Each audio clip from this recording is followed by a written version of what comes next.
Então, só para apresentar para todo mundo, o Alexandre de Oliveira Siqueira, ele é doutor em administração pelo Programa de Administração da Universidade Federal de Pernambuco, mestre em administração pelo Centro Universitário da Faculdade Boa Viagem, a UniFBV, é especialista em marketing pela Fundação Getúlio Vargas e bacharel em design pela Universidade Federal de Pernambuco.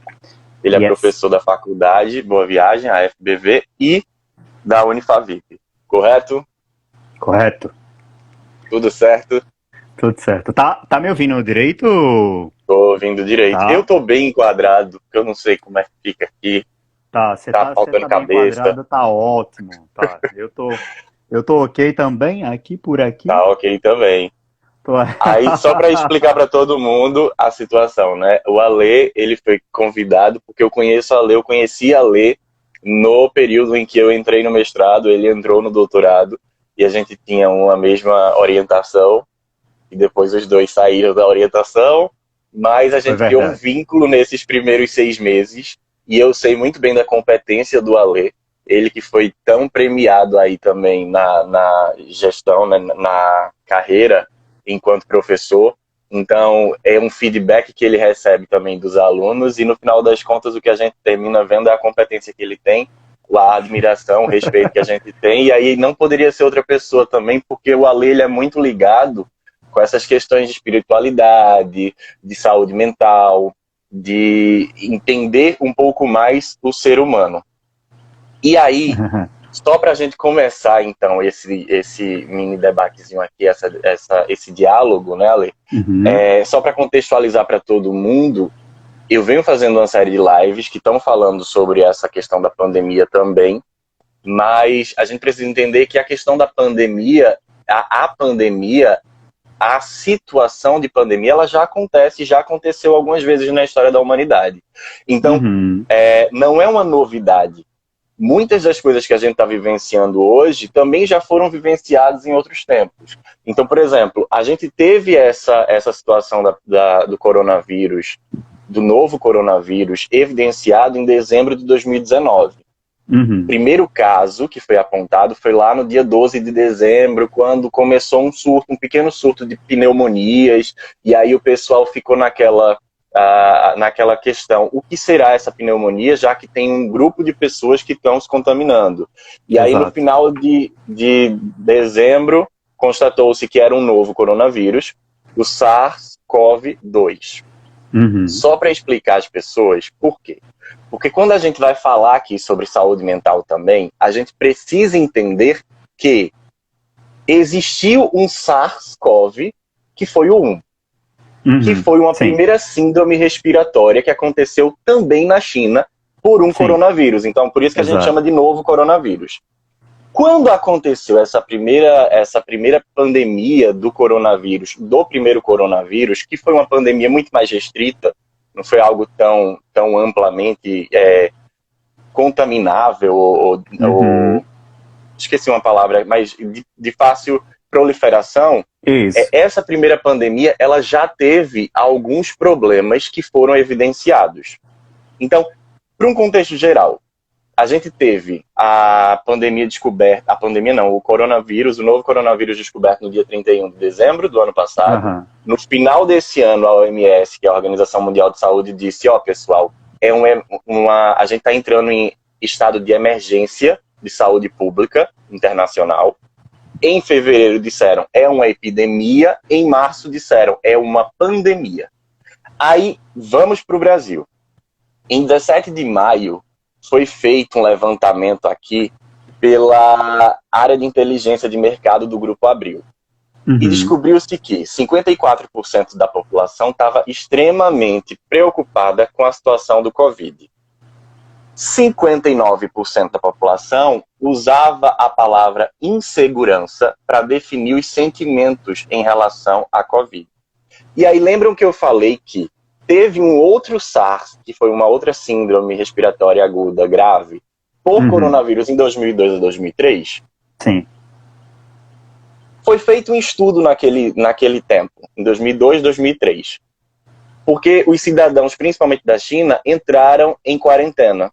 E esse estudo, que é da Inglaterra, da King's College London, eles notificaram que houve um aumento de 30% nos casos de depressão, ansiedade e estresse pós-traumático naquele tempo. Sendo que, naquele tempo, a proliferação era muito menor. Aí eu já abro agora para o debate, para que o Ale expresse as suas concepções, porque eu pergunto assim, Ale, nesse nosso contexto atual, como é que você tem visto a questão da pandemia, de um modo geral para a sociedade, e principalmente a saúde mental das pessoas? Como é que a população está reagindo a isso? Então, João, a pandemia, como a gente vem acompanhando, né, ela promove aí 4 crises, né, de modo geral. Então, assim, a primeira é a crise sanitária, a crise da saúde, claro, é a principal de todas, né.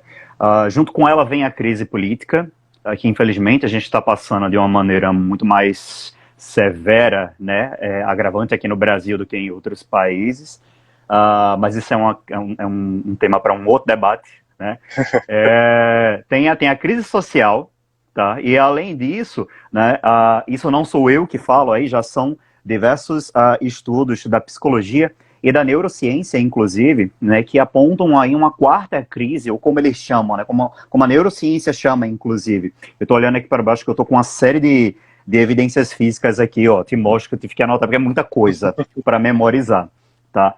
Então, assim, a própria neurociência e a psicologia também aponta aí uma 4ª onda, que é a crise da crise da saúde mental, né? Então, assim, eles apontam como uma 4ª onda, a 4ª e grande consequência, digamos assim, né? Porque a partir do momento que as pessoas, de modo geral, elas estão coagidas, seja por uma questão de saúde, seja por uma questão social, além de toda a pressão política, né, que existe, obviamente que isso vai impactar em danos de saúde emocional, né, em danos de saúde mental, de modo geral. E aí, para reforçar isso que eu estou dizendo, é uma pesquisa que ela foi realizada pela Associação Brasileira de Psiquiatria, a ABAP, né, eles entrevistaram 400 médicos psiquiátricos, tá?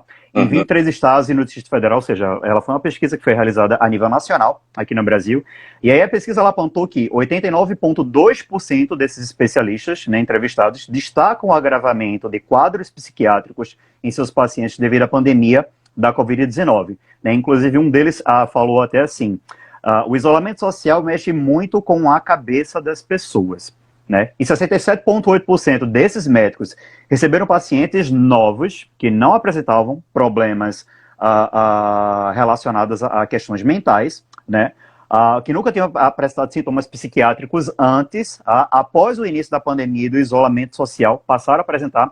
69,3% relataram ter atendido pacientes que já haviam recebido alta médica, mas que tiveram recaída dos sintomas por conta da Covid, tá? Então, assim, o cenário que a gente vive, ele é um cenário de muita incerteza, a verdade é essa, né? A gente não tem como ter certeza absolutamente sobre nada atualmente, Exato. Sobre economia, sobre qualquer tipo de projeção que você pensar de saúde, enfim, porque realmente é um cenário que é muito certo, e trabalhar com a incerteza é muito duro, né? Trabalhar com a incerteza é muito difícil, né?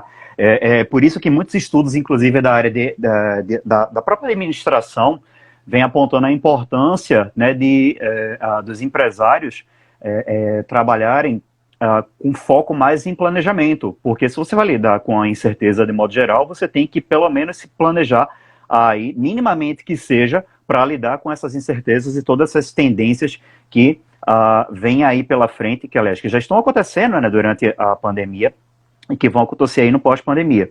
Então, a realidade que a gente tem, inclusive trazendo outros dados de uma outra matéria que saiu na Veja, e que tem suporte, né, de várias universidades do mundo inteiro, é que, de modo geral, a ansiedade e a depressão, elas estão elas estão aumentando numa velocidade muito rápida, né? Cerca de 1/3 da população americana, por exemplo, já está apresentando sintomas de depressão e ansiedade, e assim, 1/3 de uma população é muita coisa. Muita gente.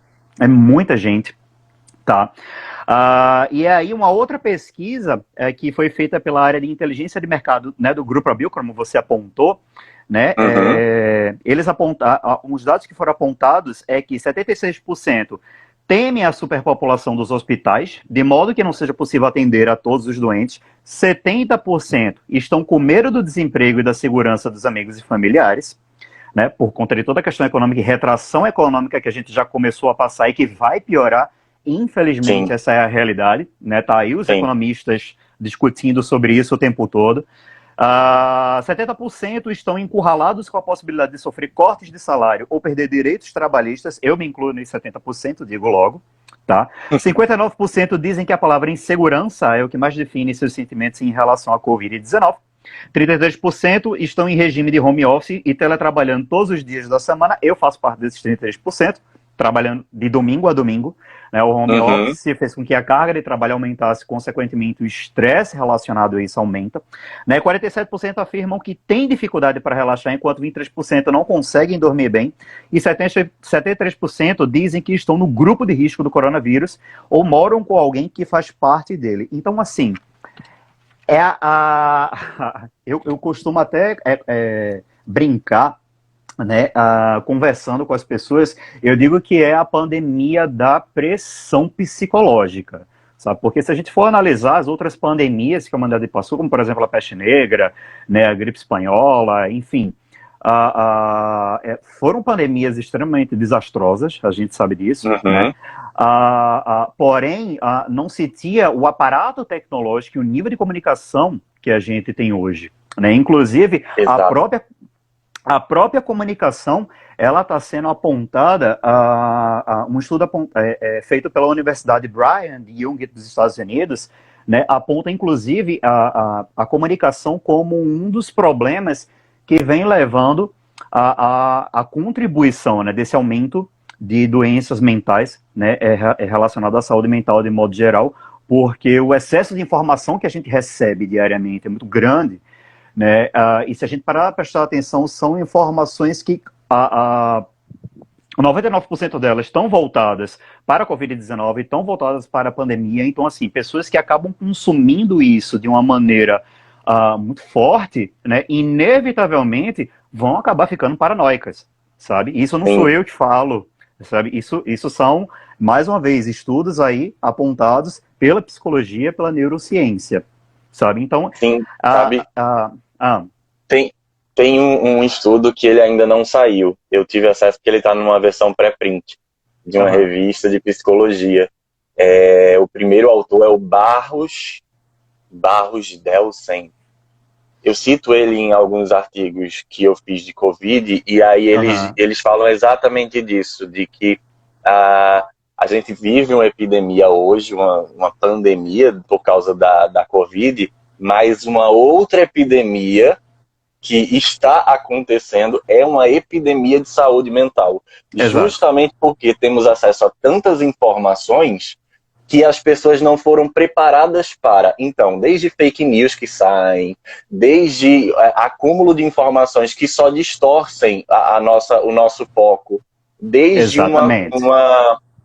como é o nome que se dá às pessoas que fazem um sensacionalismo extremo em relação a tudo. Então as pessoas vão consumindo tanto essa informação negativa que elas Isso. terminam tendo mais negativas na vida, assim, elas não conseguem ver o positivo de uma situação.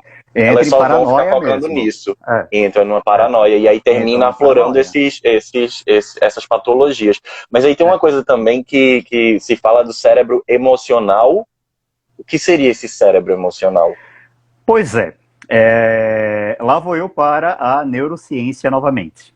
Né? Ah, Para essa nossa live aqui, eu tive que beber de outras fontes que não fosse a administração, afinal de contas, quem lida com saúde mental, a gente sabe disso, não é a nossa área, né? Tem áreas específicas como a psicologia, a própria neurociência, que tem estudos avançadíssimos relacionados à saúde mental.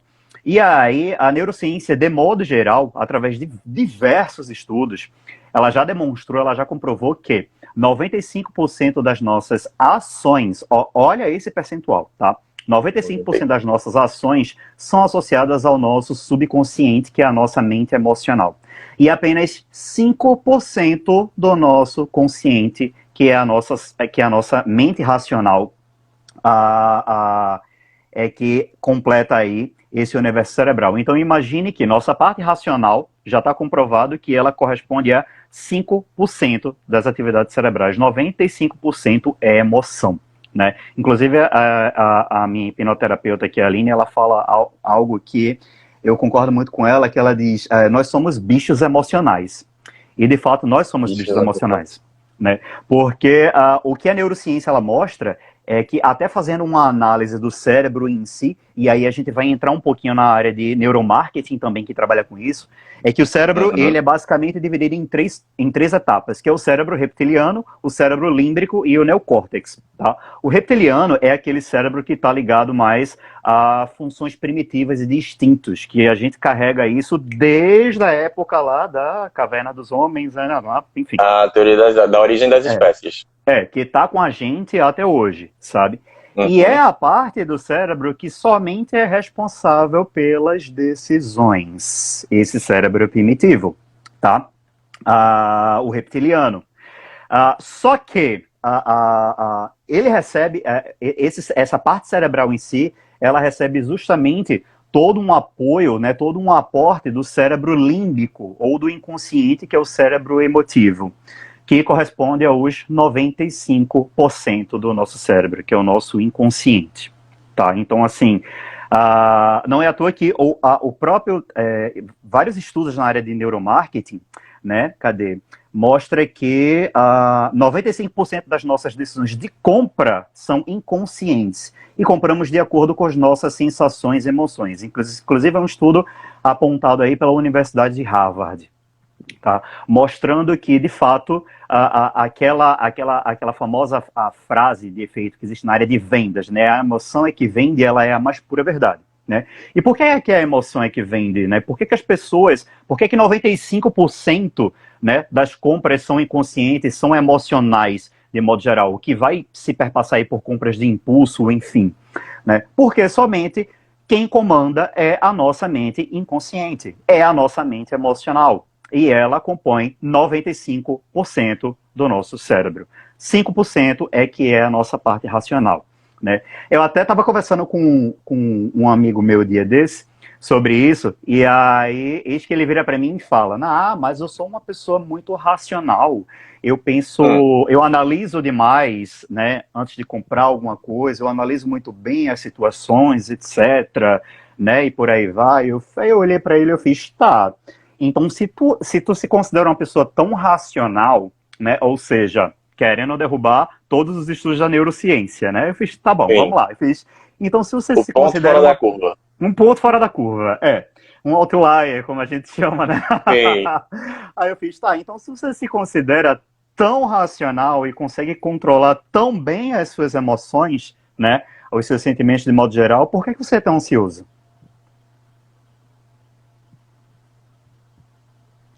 Aí ele parou, ficou olhando assim pra mim, eu fiz...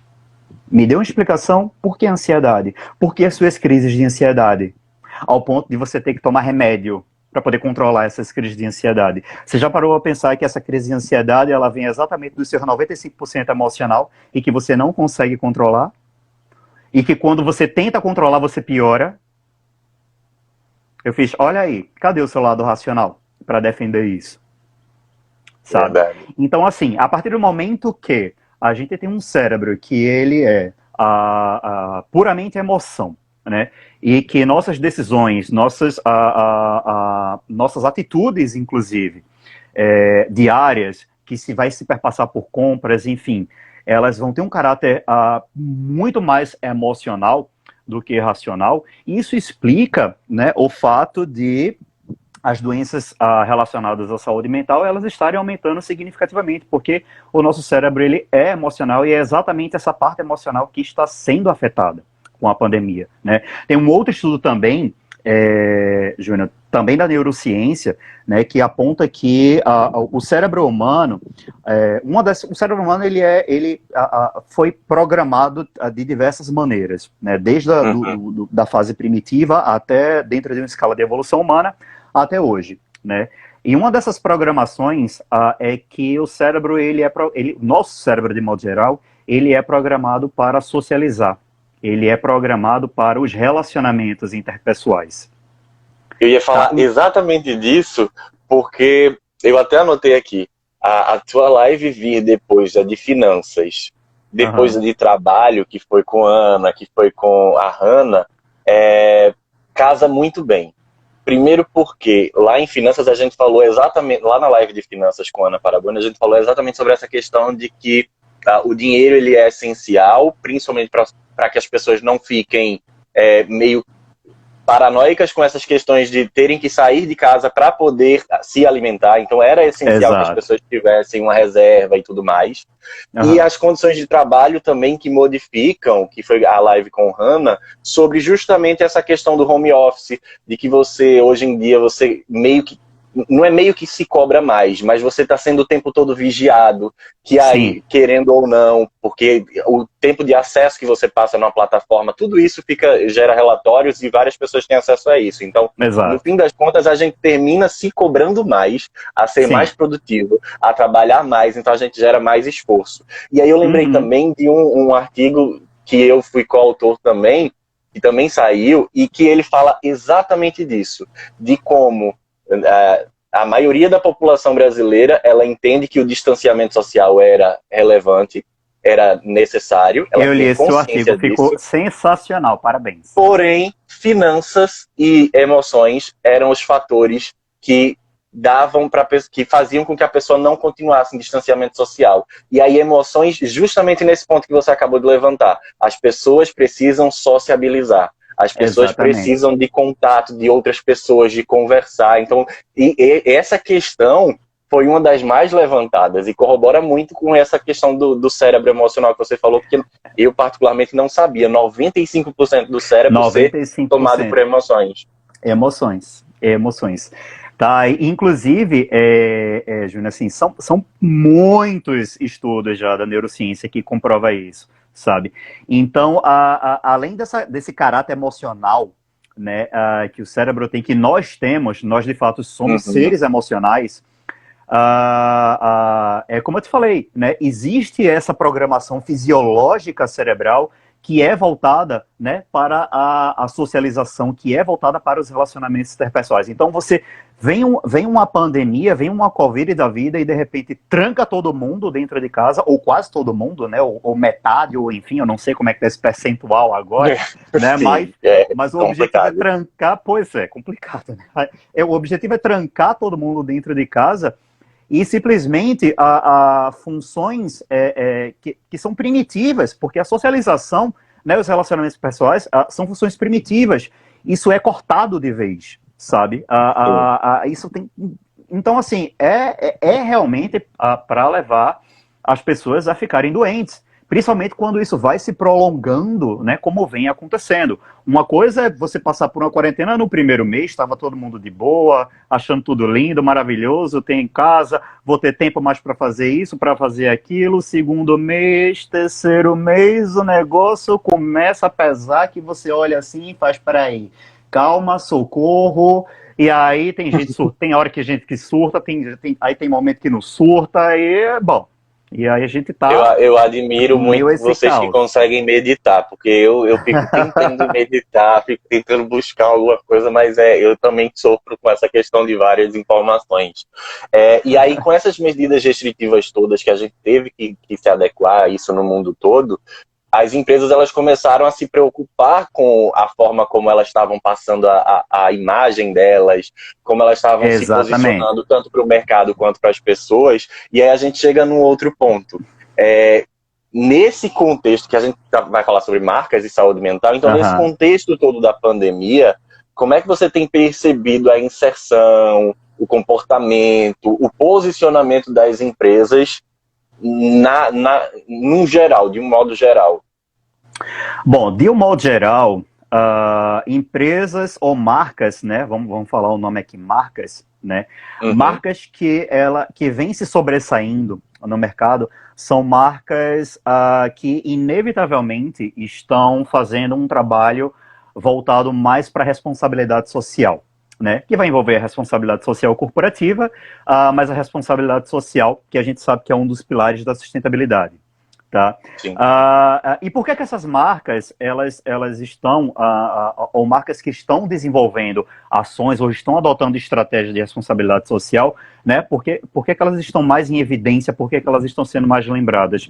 Justamente porque elas estão fazendo uma série de ações voltadas para ajudar o consumidor, voltado para ajudar as pessoas nesse período crítico que a gente está vivendo. Tá? E exatamente, tem inúmeras pesquisas aqui, inclusive, que apontam exatamente isso, né? Mostrando o lado do consumidor e o quanto que as pessoas elas vêm valorizando, de modo geral, marcas que vêm se preocupando com elas, ou seja, marcas que estão voltadas não só para combater a pandemia como um todo, sabe?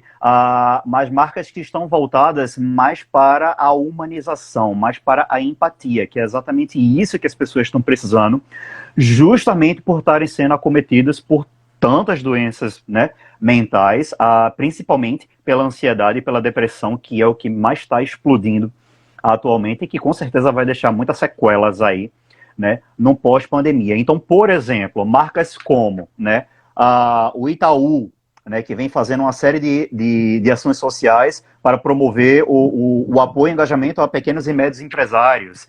A Ambev, que trabalhou com aquele líquidozinho, né, Distribuição de álcool em gel. Distribuição de álcool em gel, né, a Magazine Luiza, que virou a Magalu, né, com foco em expansão das revendedoras e fazendo doações de aparelhos respiratórios para hospitais públicos, Santander, Natura, Boticário, Bradesco, Nestlé, Americanas, Casas Bahia, então, enfim, são marcas, inclusive, apontadas em pesquisas top of mind, que estão sendo muito lembradas nesse período de pandemia, porque elas, de fato, estão tendo esse engajamento de responsabilidade social, ou seja, elas não estão fazendo o que a gente chama de filantropia, né? Elas não estão investindo em um projeto aqui, outro projeto ali, não, está sendo uma coisa contínua, a estratégia de responsabilidade social, ela está sendo adotada e ela está sendo percebida pelos consumidores e, consequentemente, isso está sendo muito valorizado porque é exatamente isso que as pessoas querem. As pessoas querem se sentir protegidas, querem se sentir acolhidas, né? Querem minimizar essa incerteza que esse cenário está promovendo para a gente. Então, é por isso que essas marcas aí, elas estão aí em evidência, né? E vamos dar a César o que é de César, mérito delas, sabe? Sim. Eu lembrei agora quando você falou, exatamente esse mesmo relatório que foi feito um ranking, né, com as 100 marcas mais lembradas pelo consumidor brasileiro, principalmente nesse período de pandemia, que eles fizeram por 2 meses esse levantamento, e aí veio Itaú, Ambev, Magazine Luiza. Aí eu lembro que o Magazine Luiza foi uma das primeiras desses grandes varejos, né, dessas grandes magazines, a decidir fechar as portas e dar uma certa confiança para os seus colaboradores. Sim. E que, a gente não vai demitir vocês agora. Tipo, só vai demitir se realmente acontecer um problema e etc e tal, mas vocês podem ficar em casa, ficar tranquilos, nesse momento a gente fecha as portas e vocês estão assegurados nos seus empregos.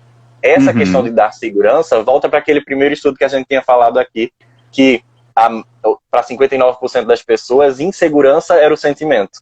Então, essa questão de você da marca, dar uma segurança para os seus colaboradores e deixar isso perpassar para o consumidor, dá uma confiabilidade maior do consumidor para a marca. Aumenta ou melhora o seu posicionamento na mente do consumidor. E aí, em contrapartida, a gente tem outras questões, né?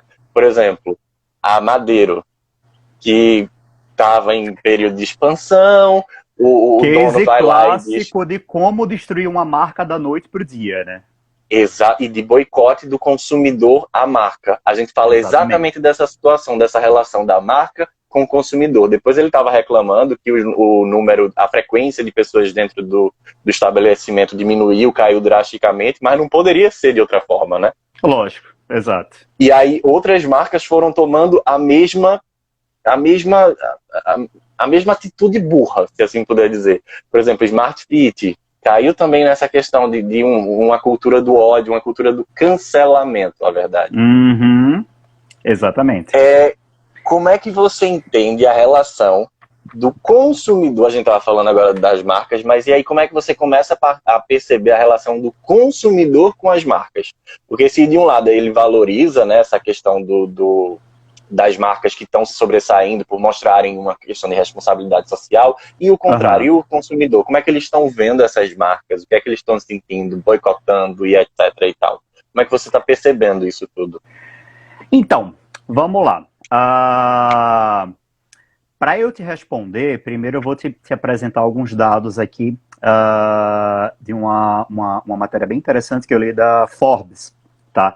E que diz que durante a pandemia o consumo tem aumentado significativamente, tá?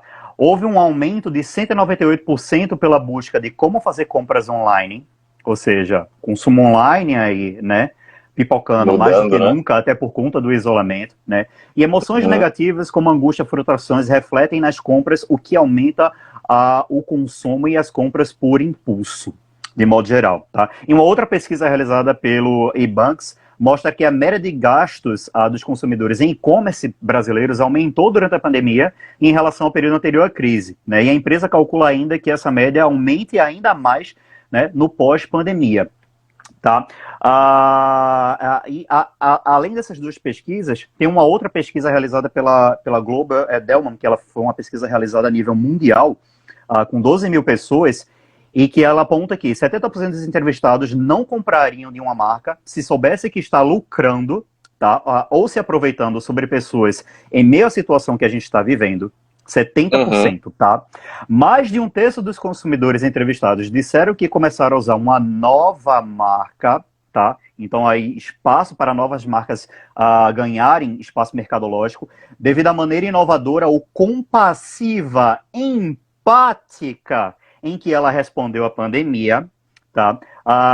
E consequentemente a relação de confiança entre consumidores e marcas locais pode ser crucial na decisão de compra, mesmo pós-pandemia. E, além disso, essa pesquisa ela apontou também que, isso já a nível mundial, 65% dos entrevistados disseram que a resposta de uma marca na crise terá um enorme impacto na probabilidade de comprá-la no futuro, e 60% disseram que estão se voltando para marcas em que absolutamente podem confiar, principalmente por conta do atendimento e relacionamento. Tá? Então, assim, não só durante a pandemia, mas aí no pós, que é o que a gente vai falar daqui a pouco, né, mas focando no durante a pandemia, está evidente que, de fato, marcas que vêm se preocupando com questões emocionais relacionadas ao consumidor, de modo geral, e vêm investindo principalmente em responsabilidade ambiental, responsabilidade social, isso vai se perpassar pela responsabilidade ambiental também, dentro de uma ótica de sustentabilidade, tá? Mas que vem se engajando, né, em ações contínuas de responsabilidade social, né, para promover ou tentar promover o bem-estar do consumidor, né, ou minimizar esses danos que a pandemia está dizendo, isso de fato está sendo muito valorizado pelas pessoas, tá? E isso é algo que, como as próprias pesquisas estão apontando, só vai continuar, principalmente no pós-pandemia. Então eu vejo a relação do consumidor que atualmente, né, marcas que de fato estão passando a ser mais percebidas, estão passando a ser mais valorizadas no mercado, são de fato aquelas marcas que estão preocupadas com o consumidor, numa preocupação mais holística, que vai envolver a sua saúde mental, e justamente estão voltando, né, estão se voltando para uma série de ações de responsabilidade social, e também dentro dessa esfera, né, marcas que vêm investindo cada vez mais em relacionamento e atendimento, né? Porque é exatamente através do relacionamento e atendimento que você consegue também promover esse bem-estar e minimizar esses impactos relacionados à saúde mental do consumidor. Ale, em relação a isso, uma frase que é muito falada dentro do marketing, principalmente dentro da comunidade acadêmica, que eu lembrei agora a gente tem que entender que o consumidor mudou. Sim. Esse consumidor ele já tinha mudado antes. Ele já estava mudando antes. Ele já Exato. estava lá nas redes sociais dizendo, eu quero isso, eu gosto disso, eu não gosto disso. E aí agora parece que com essa situação de pandemia, e principalmente sabendo que as redes sociais elas terminam sendo o principal meio de comunicação da gente, para o Exato. bem e para o mal, Para ambos. mas elas são, né, é uma realidade, a gente está tendo esse meio de comunicação, de interação, as marcas elas estão sendo obrigadas a entenderem essa questão de que o consumidor mudou. E Exato. o que parece é que as marcas que não entenderem essa mudança do consumidor, essa ativez do consumidor, Vai perder mercado. vai perder mercado. Ela tende ao fracasso, com certeza. Com certeza, com certeza, sabe? E por conta da pandemia, Júnior, assim, as pessoas perceba que além o consumo de modo geral, ele pode ter aumentado, porém ele está um consumo mais consciente. As pessoas elas estão procurando por itens mais básicos, tá? Então, por exemplo, o consumo por status, ele está caindo por terra. Isso é um fato, sabe? Marcas, inclusive, que são voltadas para promover o status, se a gente for lá para uma pirâmide de Maslow da vida e pegar lá o nível de status, né? Isso é algo que está sendo bastante questionado e que é um problema para essas marcas que vivem de status, sabe? Porque o consumidor está começando a se perguntar, dentro dessas modificações que vêm ocorrendo, que você apontou, né? Muitos consumidores estão começando a se questionar, mas será que eu realmente preciso disso? Será que eu realmente preciso daquilo? Será que eu realmente preciso de um iPhone de última geração? Será que eu preciso ter 3 carros numa garagem? Né? Diante de tudo que está acontecendo, porque uma coisa é fato, a pandemia ela está fazendo com que a gente repense os nossos valores pessoais. Né? E uma vez que a gente repensa os nossos valores pessoais e até muda ou modifica esses valores pessoais, isso impacta diretamente no consumo. Né? E é exatamente isso que está acontecendo. Os consumidores eles estão passando a ficar mais exigentes, estão passando a atuar dentro de uma esfera de um consumo mais consciente. A gente sabe que existe N formas de se conceituar consumo consciente, né? Mas isso caracteriza o consumo consciente, sim. Tá? Ou seja, é voltado para aquilo que eu realmente preciso, né? E não o que eu preciso ter para mostrar para as outras pessoas, como caracteriza a questão do status. Tá? Então, isso é algo que está muito em evidência e que vai aí se perdurar no pós-pandemia, certamente. Tá? E, além disso, tem a crise econômica que ela vai piorar, isso é fato, né? Já está acontecendo durante a pandemia, ela vai piorar no pós-pandemia, e com crise econômica, o poder de retração das pessoas, né? A retração, ela provoca uma queda do poder de compra do consumidor. Então, de fato, os consumidores, eles tendem a ficar ainda mais seletos e, consequentemente, ainda mais exigentes sobre aquilo que eles estão comprando, sobre aquilo que eles querem adquirir, e vão passar a ter essa postura de cobrança mesmo em relação às marcas, às empresas de modo geral. É o que o Rafael está colocando aí, é exatamente isso, são itens de necessidade, a gente meio que vai ficar focando principalmente nos itens de necessidade. Eu estava vendo, estão estimando que a inflação ela vai cair para 1%, já estavam estimando que a inflação ela ia cair para 2%, perto de 2%, 1,9%, antes já estavam falando que era 3%, mas muito por causa disso, a gente vai viver uma crise econômica, uma crise de recessão econômica que a gente não conhece ainda. A gente está só estimando. A gente não conhece futurologia. Ainda. E sabe uma coisa que... Total.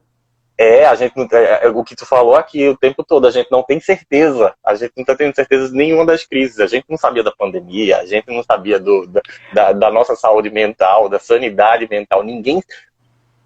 Voltando um pouco para aquela questão do cérebro emocional, ninguém tinha se dado conta, ou pouquíssimas pessoas tinham se dado conta, na verdade, da importância que é, primeiro, a gente saber lidar com tantas informações, porque ter informação parece que era muito bom, parece que era sempre ótimo. Não, tenho muitas informações, que maravilha.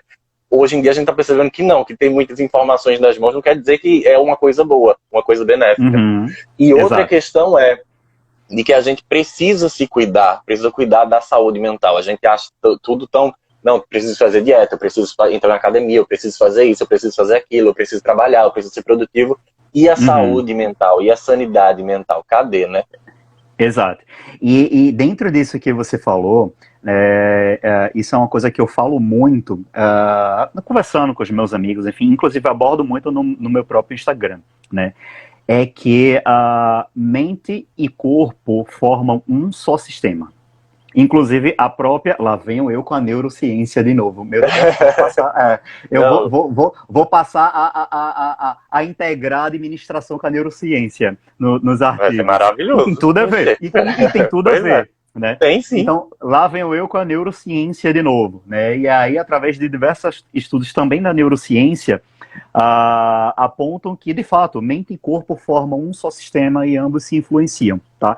Então não tem como você estar bem fisicamente se você não está bem mentalmente, sabe? Assim como não tem como você estar bem mentalmente se você não está bem fisicamente, tá? Os dois estão completamente interligados, certo? Então, assim, a importância, a pandemia, ela traz, ou melhor, ela trouxe, na verdade, foi um tapa na cara da gente para mostrar que, de fato, não é só saúde física que importa, é saúde mental também.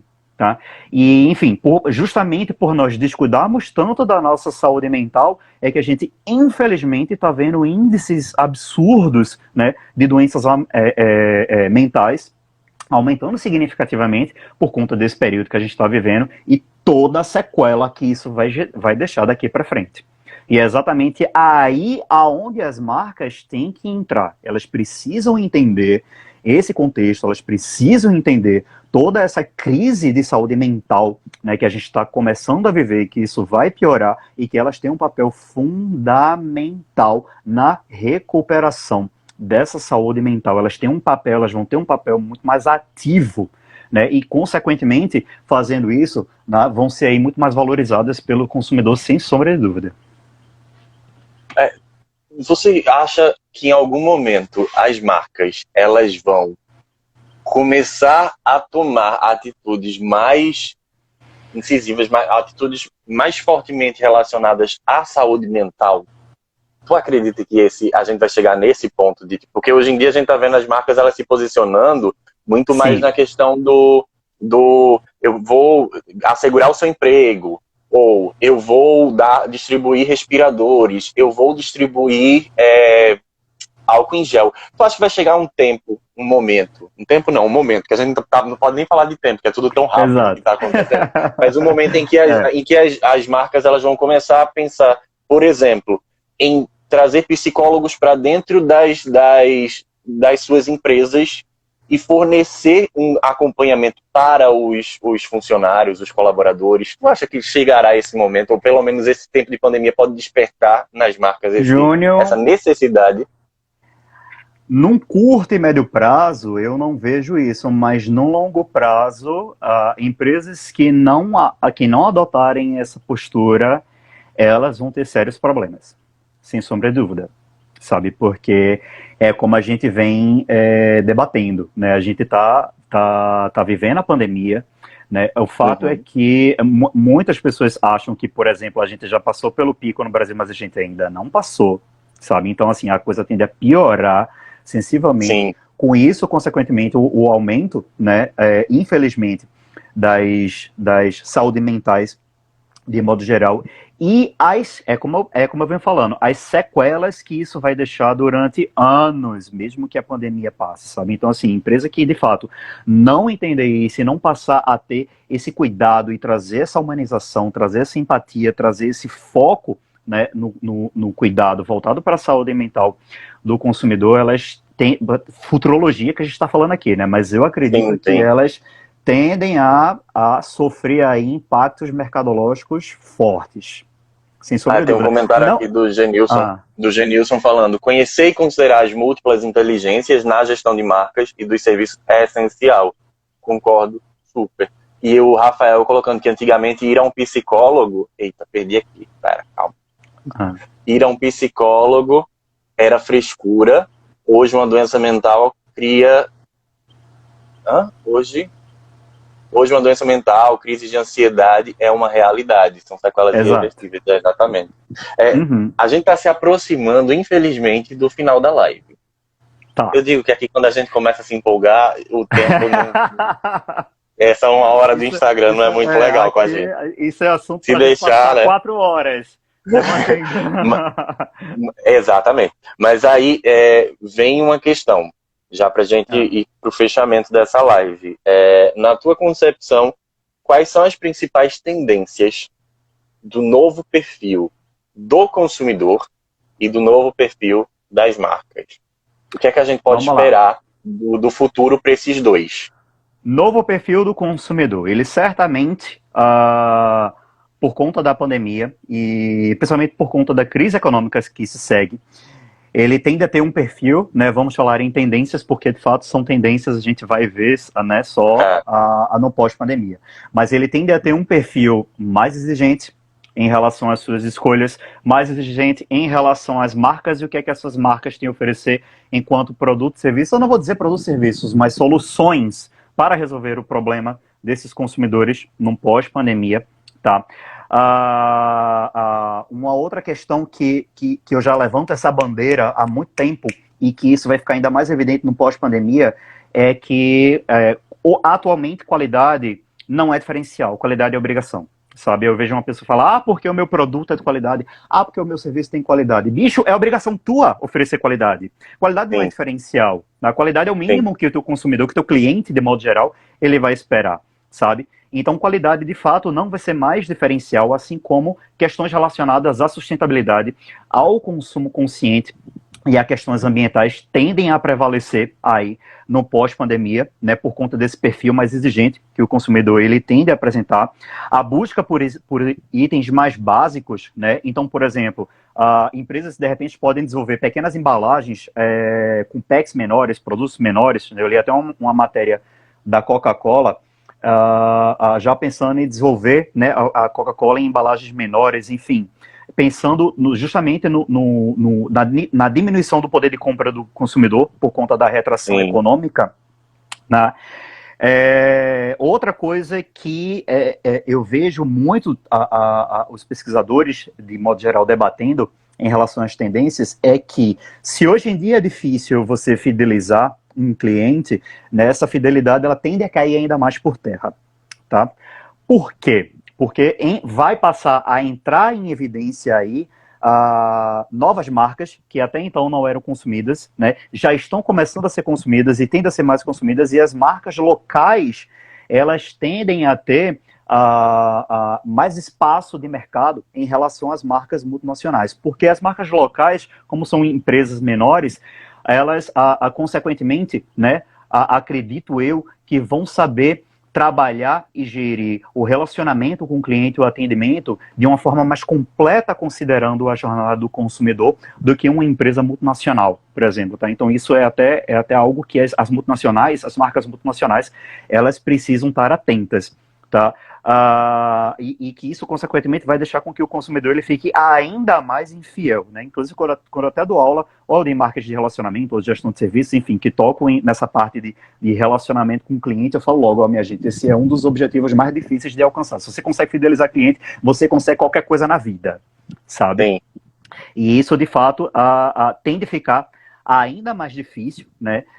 Então, assim, empresas vão precisar se reestruturar no que concerne a relacionamento com o cliente através da jornada do consumidor, através de diversos canais principalmente online, tá? Então, assim, empresas que não voltarem esse modelo de negócios para a parte online, para as plataformas online, para e-commerce, etc., elas vão estar perdidas, tá? Porque o consumo online, ele não está só em evidência porque as pessoas estão sendo obrigadas a comprarem pelo online por conta do isolamento social, né? Porém, já existem inúmeros estudos apontando que o consumidor ele está passando a gostar do consumo online por uma questão de comodidade, tá? Então, assim, é algo que só vai aumentar ainda mais no pós-pandemia, sabe? Então, empresas que de fato não têm aí, né, o seu modelo de negócios voltado para o online, de modo geral, elas vão ter problemas seríssimos, tá? Tu consegue ver, por exemplo, só um parêntese, mas tu consegue ver, por exemplo, esses serviços, aplicativos, eles sendo cada vez mais interiorizados? Porque, por exemplo, só um exemplo, Sim, Bom Jardim, interior de Pernambuco.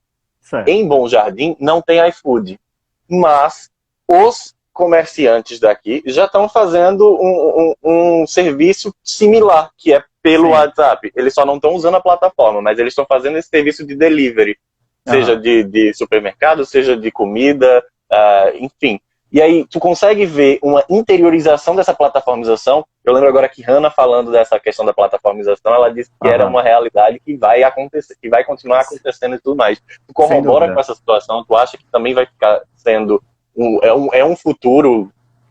Corrobora, né? Até porque as pessoas do interior, de modo geral, estão tendo acesso à tecnologia, a tecnologia está chegando cada vez mais no interior, então eu vejo isso como uma perfeita possibilidade de interiorização, sem sombra de dúvida, né? Como é que se diz? A plataformalização, né? Dos serviços. Não, sem sombra de dúvida, não vai ficar restrito só à capital, né? Tende a entrar no interior até por Cada conta vez mais, né? cada vez mais, porque as pessoas vão ter cada vez mais acesso à tecnologia de modo geral, sabe? E aí, aproveitando a questão da tecnologia, né, existe também uma outra grande tendência, que é o foco no marketplace, né? Ou seja, os famosos shoppings virtuais, onde as marcas elas Sim. tendem a se entregar num único espaço, pensando na experiência do cliente, né, e nas vendas em si, a experiência do cliente, né, como a gente chama, né, o customer experience, né, vai ter que estar voltado cada vez mais para uma questão de otimização, rapidez, segurança e transparência, né, para promover essa segurança por parte do consumidor, por parte do cliente, em estar adquirindo produtos e serviços. Então, foco na experiência vai ser, aliás, foco na experiência já é evidente e vai ser ainda Já. mais no pós-pandemia e mais desafiador porque uma coisa é você promover experiência através de uma loja física de um varejo, por exemplo. Outra coisa é você promover experiência por uma plataforma online, é completamente diferente. Exatamente. Exatamente. O cliente ele Sabe? não consegue ver, ele não consegue ver como tá, por exemplo, no manequim, ele não consegue pegar, ele não consegue Exato. sentir o cheiro, ele não consegue experimentar, ele tem que viver essa experiência de uma outra forma, né? Exato. E para ele, e ele tendo uma experiência, né, que seja otimizada e faça com que, de fato, ele tenha uma experiência positiva através de uma plataforma dessa, claro que isso tende a levar com que ele volte a comprar com essa empresa. Então, as empresas elas têm que pensar mais do que nunca na experiência do cliente através do online, que é ainda mais desafiador, a gente sabe disso. Inclusive, né, uma outra tendência são para as lojas ou marcas de varejo, né, que o grande desafio delas vai ser passar a experiência de loja, né, Uhum. para o online. Então, assim, como é que eu, por exemplo, como é que eu que tenho um restaurante, como é que eu, sei lá, tenho um supermercado, tenho um bar, enfim, como é que eu vou passar a experiência de loja, como é que eu vou passar a experiência física para o online? Sabe? E fazer com que isso chegue, de fato, até o meu cliente, fazer com que ele sinta essa experiência, sabe, do meu ambiente físico. Então, isso é outra grande tendência que o varejo vai ter que pensar muito. E, sem sombra de dúvida, né, marcas que forem mais humanas, que focarem em criação não só de aspectos funcionais, né, mas na criação de aspectos mais humanos, né, marcas que focarem em empatia pelo consumidor, ou seja, sair do foco, a gente fala, né, o foco no consumidor e o foco do consumidor. Então é sair do foco no Uhum. consumidor e de fato ir para o foco do consumidor. O que é importante para ele? Como é que eu posso ajudar essa pessoa? Como é que eu posso ajudar esse cliente no momento de pós-pandemia, num cliente que provavelmente está apresentando problemas de saúde mental, num cliente que está fragilizado. Então, enfim, ter essa visão de fato mais holística e mais humana. Então, marcas que de fato vierem com essa pegada, elas tendem a ter muito sucesso mercadológico aí, tá? E aí, sem sombra de dúvida, isso vai abrir espaço para as marcas locais e as marcas regionais, porque elas tendem a trabalhar isso de uma maneira muito mais simples, mais rápida, né? Por serem menores do que as grandes marcas, do que as multinacionais, inclusive. E por reconhecerem, inclusive, a geolocalização, né? Tipo, elas sabem como são seus consumidores, querendo ou não, elas sabem quem são seus consumidores e como eles se comportam. É diferente quando é uma empresa já maior. Realmente o tempo está estourando, mas só para fazer um compilado aqui, o Ale, nesse final de fala dele, ele falou de uma coisa que também é uma realidade já dentro da academia, né, científica, que é sobre as marcas elas se tornarem cada vez mais humanas. Delas terem uma personalidade mais humana, porque é isso que conecta mais o consumidor com a marca, é isso que faz com que o consumidor se reconheça como uma parte, ou como amigo, ou como familiar, similar da marca, o que faz com que a marca também aprenda a ter tudo isso que o Ale também já falou antes: empatia, consciência, responsabilidade. Então tudo isso que criar uma experiência para o consumidor, o cliente, porque a partir do momento que ela sabe que como se porta dentro do ambiente online, por exemplo, ela consegue criar uma experiência para ele. Ela consegue trazer essa relação e fazer essa relação. Exato, e para isso ela vai ter que pensar de cabo a rabo em toda a jornada do cliente. A jornada, sabe? exatamente. Desde o momento em que ele vai pesquisar, vai buscar o momento da decisão, ao do uso do produto ou do serviço, enfim, tem que pensar na jornada como inteiro e focar nessa jornada do consumidor, um foco na humanização, sem sombra de dúvida, porque é isso que os consumidores vão estar precisando. É isso que a gente, enquanto consumidor, vai estar precisando. Né? Porque a verdade é que vai estar todo mundo aí, né, um pouco debilitado por conta dessa crise, né, num pós-pandemia. A gente não vai sair, sem sombra de dúvida, sem sequelas dela. O Rafael até colocou aqui que para quem vai vender roupa, bar, ambiente de restaurante, vai ser mais difícil, mas sabe que a gente ficou pensando por muito tempo que, não, por exemplo, shows, entretenimento vai parar, e aí eles inventaram as lives. E estão ganhando muito dinheiro com essas lives todas. Então a gente também não pode achar que vai ser uma coisa muito difícil, que aí eles vêm com uma solução aí que dá meio que na cara da gente. Eu quero agradecer bastante. Foi bom porque deu para matar um pouco da saudade do Ale. E dizer, Ale, que o espaço aqui está aberto, sempre que você quiser falar, sempre que você quiser compartilhar e dialogar com a gente sobre N coisas, desde neurociência, marketing, marcas e tudo mais, que você manja muito bem desses temas todos. Agradecer muito. Foi um outro diálogo riquíssimo. Estou muito feliz com esse projeto, porque eu estou saindo cada vez mais consciente das coisas e cada vez mais completo. Eu acho que o bom desses diálogos são justamente a gente trazer a ciência para uma forma mais palpável para todo mundo. Exato, então, exato. Agradecer muito, de verdade, dizer que você só enriqueceu aqui o nosso canal, os nossos diálogos, e é isso, fica o espaço para que você quiser falar alguma coisa. Tá todo mundo aqui dizendo muito bom, parabéns, obrigado. Não, eu que agradeço, né, pelo espaço, pela oportunidade. Parabenizar você pelo projeto, né, é um projeto lindíssimo.